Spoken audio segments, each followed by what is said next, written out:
corporate culture then suddenly became something where I didn't feel so comfortable, and I quit.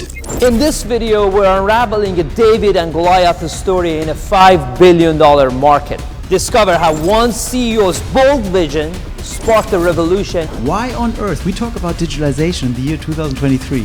This is a story of courage. You asked me about the courage to start a new company. If we didn't had the belief that digitalization would disrupt dentistry, I would probably not have started. Tenacity and innovation. Innovation in the end is as well combining things which have not been combined before.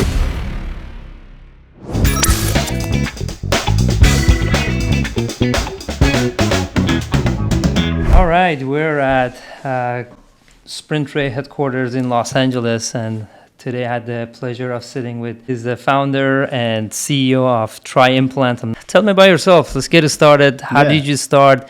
Start with your journey, where you come from, everything. Oh, wow. Share You with the want to go audience. far back? Or? I want to go, all the early years. How did you become an entrepreneur? Yeah.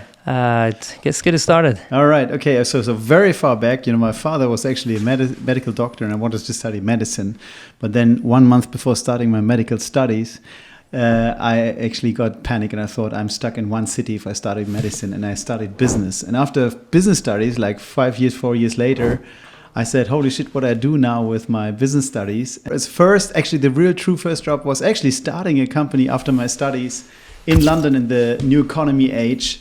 And we started a company, and my best man at my wedding told me, today Tobias can't even recall what the business proposition of this venture was, and it's true. We grew fast it's a .com age, and up to 18 people in like 1 year, and went bankrupt when the stock market imploded, which was a good lesson afterwards. Took a trip around the world 6 months, and then I said, okay. How old were you?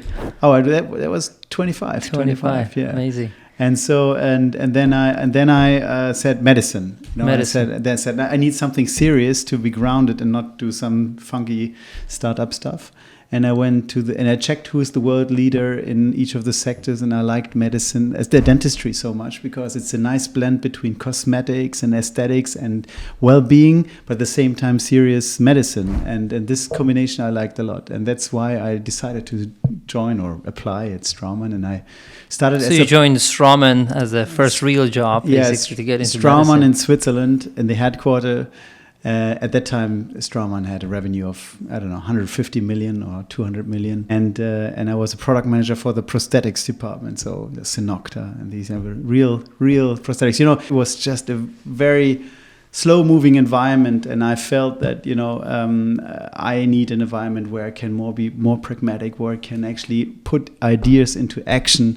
Whereas discussing this in gremiums and then finally being told, this is a niche we don't want to get into, even though I thought it's actually a big opportunity. So I think the whole corporate culture then suddenly became something where I didn't feel so comfortable. And I quit, left Straumann. What year was it, 2007? 2000. I quit in 2006, but it moved in 2007 because in Europe you have 6 months, 6 months departure leaves. Yeah. After quitting, I actually said, I want to be more an entrepreneur, and I looked for business opportunities and products that had a differentiated edge. And so I saw actually Implant Direct. So you might say Implant Direct is not sort of the innovator, but actually they were an innovator in terms of the way they deliver the products to their customers, all in one packaging, a very lean organization. What year was it? 2007. And we were the first to sell via the web, internet. Right. So we were the number one for internet sales, with a very simplified solution. And I think this experience with Implant Direct has sort of made this point with me that we always want to try to simplify products as far as possible. The greatest challenge of all time is to make complex problems move into a simple solution. And this is actually has excited us along the journey, and we will talk later more about our solution. It is actually very well reflected. But in that moment, I saw at Implant Direct, they do something the right way. I secured sort of the opportunity to sell this in Europe. So you said you flew to California, right? I flew to Jerry Niznik. For some people who are longer in the industry, they know him very well. He's from California. He had sold here, he had sold his business to Zimmer, and then 5 years later started Implant Direct, and I started Europe, and 3 years later it was actually sold under the leadership from Jerry Nisnik to Danaher Group, yeah. right? And that was a point. Then I looked 1 week at the Danaher organization and considered whether I stay. And in this week I probably received 5 Excel sheets that I had to fill out. And I said, all right, that's not my place, and I quit. And you know, and then I said, all right, there's still space, in my view, for an innovation that really challenges the status quo. And I try to bring together the two experiences from Straumann and Implant Direct. One, you know, science, education, Swiss quality, and the other thing, lean structures, simplicity, customer focus in terms of providing really solutions that bring added values with little impact. And they wanted to bring that together, and that was the start of TRI. 2010, you left Implant Direct. And tell me about the state of implant industry in general back then. Yeah, I mean, industry was still, as it's probably in some ways still today, there were these big 5 companies, Straumann, Nobel Biocare, you know, Dentsply, in a different shape and format. They didn't have... Who was the market leader? Nobel Biocare, Still at that time. But Straumann slowly came up, as they were always number 2. And then Nobel Biocare had some challenges with some of the implants. You know, Nobel Direct had a challenge. The Nobel Perfect didn't work out really that well.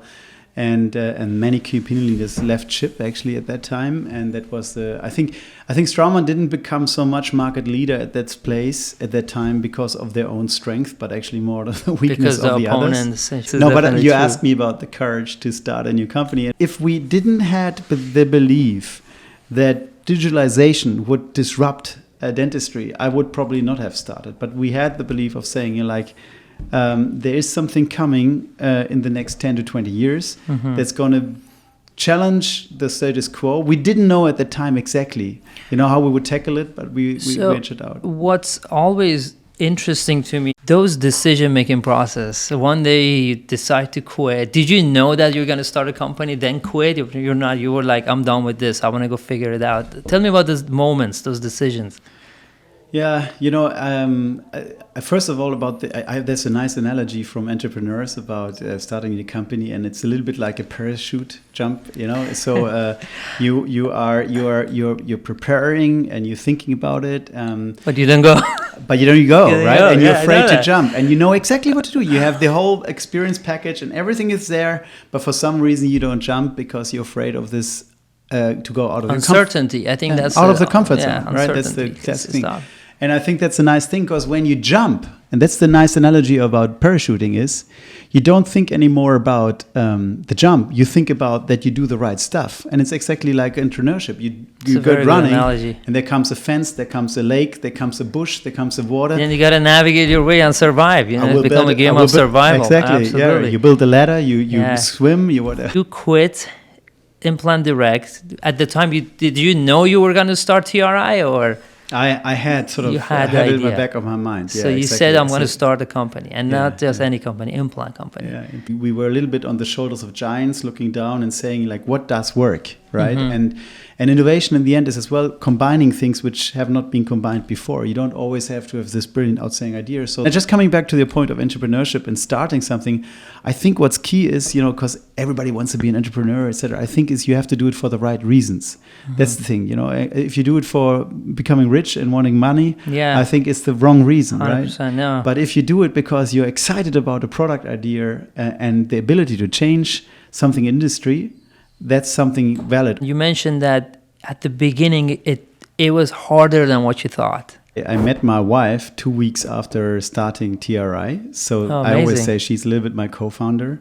So hello, if you listen. But if I'd known, you know, how tough it would be at the beginning for this new venture, I would have probably told her, let's wait 2 years until we meet, because you know, we had then 3 kids, and the first 3 years, because you're referring to it, and you know, were tough because, you know, especially one market we built up had quickly several millions of revenue, and we're suffering based on a crook, you know, who basically didn't. Yeah, tell us the story again. Well, we were the biggest markets in Europe, and we were selling, and we had a joint venture, And our partner told us, we asked, we shipped a lot of products and we waited for the money. And the partner said, yeah, the money is coming, but we have longer payment terms. And I think this is the naivety sometimes of a founder that where you not yet have all the checks and balances in place. You just want revenue. And it didn't come, and then suddenly he was gone. And so we were on the verge of bankruptcy because we had lost a couple of millions and so tough those days, right? Yeah, totally imagine showing up, beat up. It's so funny. I really believe that maybe it also happened for a reason, and it helped makes you stronger. Make stronger and sharpen the mind for potential challenges that you might face. But then again, we moved on, and I think an important step for our company was the Sandro, who joined us as a CTO. I had a partner to brainstorm and deep dive with higher level of quality, I would say, the concepts that we might develop to challenge the implant game for good. And I think, by the way, he also joined from Straumann, so we had sort of the same Straumann kindergarten. And we ask ourselves the question, we can continue like this, but where does it take us? What is truly something that bothers people, and what is something that has been taken for granted for some peculiar reason? And then we looked at the implant systems, and we said, you know what? The abutment is a strange component in between the crown and the implant. And we came to that point because whenever I explain implants to my friends who are not from dentistry, they ask me, why do you need that? I'm an engineer, I asked that question. About what? What do you need? Why don't you screw it directly? Exactly, And everybody, stability and so this is then coming back to your point where industries then develop this template of, it has been this way, it must be this way. And then it's a tunnel vision. And the CEO of Straumann came to us. I told you this story. And you're hitting on the table. Oh, sorry. I was excited. You can see. I'm excited. Ask the question, is there a way to eliminate the abutment? And then the whole thought process started. Just challenge the status quo. Yeah, and just what happened? Just to remember, this was 2014, and we effectively launched then the Matrix, which is the world's first dental implant without an abutment. Hold on. Say it again. This is the world's first dental implant that doesn't need an abutment to restore it. You can. Let me use one of my effects. Yeah. Definitely. I like it. Can I press one button too? Which number C? Yeah. I love it. So how long can I leave it? As long as you hold it. Boost my ego. I need that in the morning.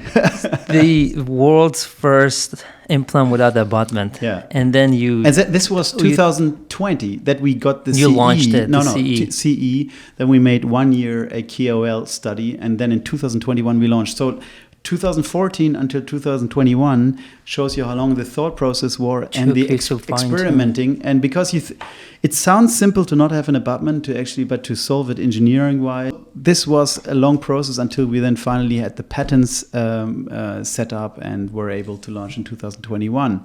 Since then, our company has changed completely. So it took you almost 6 years to fine too tune. long, Now that's how long it takes. That tells you how far you are from anyone else who wants to do it now. Because 6 years of challenges that you had to go through and battle and problem after problem, and then finally in 2022 you got your CE. When did you make the first implant? I think it was 2019 or something like this. So prototype and that you were able to. When was the first patient? 2020. First patient. 2020. That's October 2020. Yeah, that's who placed it? That was actually placed by. We have two doctors which fight over the glory of actually doing this, but I will mention both because they, Absolutely. So it's Joel Tellish from Portugal, amazing clinician who has now placed hundreds of Matrix and beautiful cases. You can also see them in our casebook, and Alex Ionescu from Romania. Both are very talented surgeons, very young and talented surgeons. So we're grateful for their courage. How did you convince them to do it? Again, the first one, impossible, people doubt. We involved them in research. In the development, so they were part of that. Exactly. And then they believed in it. Well, and another thing I found, as many as naysayers and it's not possible and it's going to break people you see, you also see a lot of cool people that are super willing to try with you. And again, you asked me earlier, why do you like dentistry? And you asked me this question, and I told you the first answer what I told you was that just clinicians. Just so cool to just talk to them, hang out over dinner, hours and hours and hours, just discussion, and they're willing to try and experiment and push this industry forward. It's very fun to spend time with them, and people think it's hard to convince them to try, but they're actually very willing partners throughout the process. The way, I just have to tell you how we came up with the name. So we said, okay, we don't have an abutment. The implant is now the interface to a new digital world. So we need a name. And then, we said, okay, the movie Matrix is actually, in the movie you have to make the decision to take the blue pill or the red pill. And if you take the red pill, you come to the digital world. If you take the blue pill, you stay in the analog world. And then we said, okay, we have a pink neck, so let's call it the Matrix. And it's a nice name, an analogy to it. But everything is digital. And so at the moment, we develop more software than actually hardware in our company by facilitating these software interfaces that then can be printed or milled. I want to take a shot of actually you're explaining this system. So basically what you do... I'm going to use your own phone then here. Yeah, sure. Absolutely. So actually, it's very simple to explain. I mean, I can just show you here. Okay, so basically the crown is on top of the implant. You place the implant.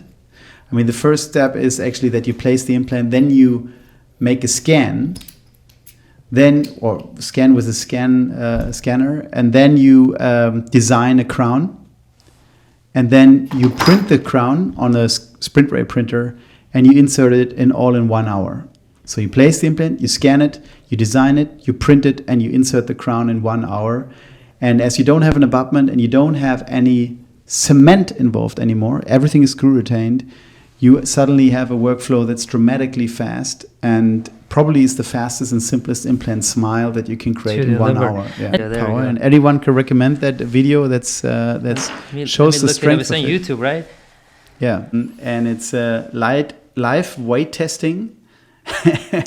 It's actually quite cool. And you see the crown, which has been milled. Yeah, I wish it was printed. We will do it. Hey, why don't we do this? We do this test. I'm gonna come to Switzerland. Yes, we replicate this test with your strongest material you have, Onyx maybe. Look at that. And so then Onyx Tough probably is the best one. So you fix the crown with 35 Newton centimeters. And then the implant... That's 30 degrees. 30 degrees angulation, you place the implant, because that's sort of the worst case. What is this, 5 kg? I'm not actually sure, but I think we will... The weights are going to be featured. Look at there. Second one. 80 kilograms. But this is 150... 65. Look at that. Talk about the people who on a zirconia, 177 kilograms. We did nothing, huh? Nothing happened. Yeah, wow. Full contact. Wow. And even made a dent on the whole thing, but it still didn't. As this is digital and everything that comes on top of it, it's 100% personalized. So we actually say this is the start of truly personalized dentistry. Implant dentistry. And that means on the healing one, right? And the healing abutment. Healing, or even the crowns that we print. Yeah, every crown that's printed is designed to the individual patient. And the emergence profile. And the 7 billion people on the earth are all different. Exactly. I think that's the magic about teeth. It's so aesthetic and it's so different with everyone. And still today, a Straumann user will screw a round cylindrical titanium cylinder for everyone, which costs $100, right, or whatever the price is, and a stock abutment that's taken out. So this is almost, when you work so intensely with this and you look now at abutments, I get a feeling that this is so anachronistic, right? That this is really something out of our time, but it's reality still today. And in this digital system or ecosystem, we can place our product with ease, because anyone who is digital will immediately recognize it and say, why on earth? We talk about digitalization in the year 2023, and then you scan and you can print, but then they send the abutment to the lab and it's being grinded and it's being polished, sandblasted, custom abutments, and then there is a cement involved. So this is not digital, this workflow, it's analog. Exactly. Here you actually scan. You don't need a model anymore. You just mill the crown or print it and insert it immediately. And I think that's so exciting. There's one video which you maybe can share, with this our 1 minute video. For you, bigger than for us even with printing. So here you see. Drill. Implant is placed. Place the implant. Scan. Design. Print on your beautiful printers. Insert it. Place it down. Okay, let's be honest. All right, maybe a little bit fast. But from now on, you will deliver an implant with an individual crown in just 60 minutes. Where did you get the name, TRI? So TRI is, there are two versions to it. One is through research innovative dental implants, come up with a more complicated name. I know, it's very complicated. But if you look at my name, maybe you will figure out why it's called TRI. Oh no! Wow, that's amazing. So what's next for TRI? What does future hold? I think there are two levels. One is, we have our 2030 plan. I'm very 2030 plan. I love your long-term thinking. Long-term thinking, and we have this has two axes. One is product innovation. So we believe there are enormously exciting technologies still to come, and I think are in an amazing situation with our platform to provide this, because I think, and here we are 100% agreement, as on many other points, innovation these days is in workflows and not in a surface or a feature or product, right? It's the workflow, the facilitation of workflows. And we noticed that because when we launched the Matrix, we first talked about, this is the reverse taper and you have the internal 15 degrees connection, and nobody cared, And then we said, you can scan and smile in 1 hour, place an implant, scan it, print it, insert it. Now everyone everybody, because they think in their world. They don't want to leave their clinic. They want to think in their own world, which is their workflow. And I think there are several trends which are exciting. One is, stuff will happen in future as well at home at the patient, right? When we talk about anamnesis, scan aspects, etc. If we really look long term, 2050, are there going to be dental offices as they are like today? Not like today. There will be dental offices, but it's different. It's more. What do you think? It's going to be a lot more automated, a lot more treatment planning. Things happening before it happens. Your prosthetics probably printed in a centralized, produced. I'm going to say produced. I don't know what a new manufacturing will happen, but. Definitely a lot more smarter, better, but less chair time, less pain. But overall, it's very exciting. It's very exciting. And Tobias, thank you so much for coming over to California, and thank you so much for being at the show. I really enjoyed the conversation. And hope to see you in Zurich soon. Thanks you, Amir. And I think we have exciting projects ahead of us. Absolutely. Thank you. It was fun. Good.